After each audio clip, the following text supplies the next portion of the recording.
কয়েকটি ব্লকের সমন্বয়ে তাজিমার খোলা ক্যাম্প 13। এখানে রয়েছে 5000-এর বেশি বসতি। কিন্তু শুক্রবার 5 ঘন্টার আগুনে পুড়ে ছাই হয়ে যায় 3 শতাধিক বসতি। একই সঙ্গে আংশিক ক্ষতিগ্রস্ত হয় 2 শতাধিক বসতি আর অর্ধশত দোকানপাট।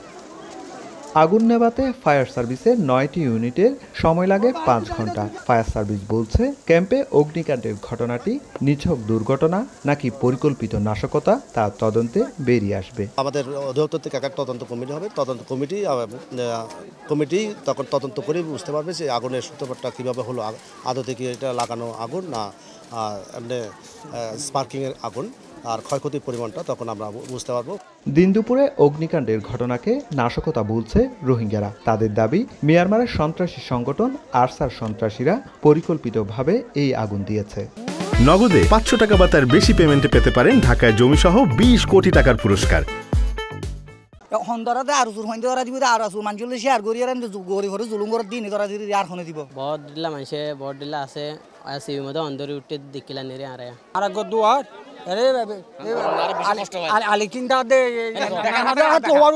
আলিকিন ঘুরা দিয়ে দে।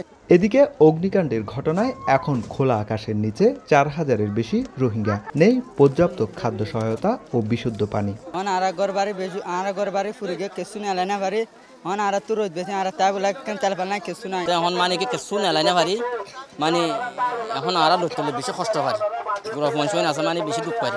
শরণার্থী ত্রাণ ও প্রত্যাবাসন কমিশন জানিয়েছে, আগুনে ক্ষতিগ্রস্ত রোহিঙ্গা পরিবারগুলোকে দ্রুত উন্নয়ন সংস্থার সমন্বয়ে বসতি থেকে শুরু করে সব ধরনের খাদ্য সহায়তা দেওয়া হবে।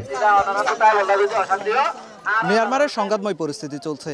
এই সংঘাতের জের ধরে কক্সবাজারের উখিয়া ও টেকনাফের ক্যাম্পগুলোতে নাশকতার পরিকল্পনা করছে সন্ত্রাসী গ্রুপগুলো। এরই ধারাবাহিকতায় রোহিঙ্গা ক্যাম্পে এই আগুন পরিকল্পিত বলে মনে করছেন সাধারণ রোহিঙ্গারা। উখিয়ার তাজিমার খোলা রোহিঙ্গা ক্যাম্প থেকে সুজাউদ্দিন রুবেল, সময় সংবাদ, কক্সবাজার।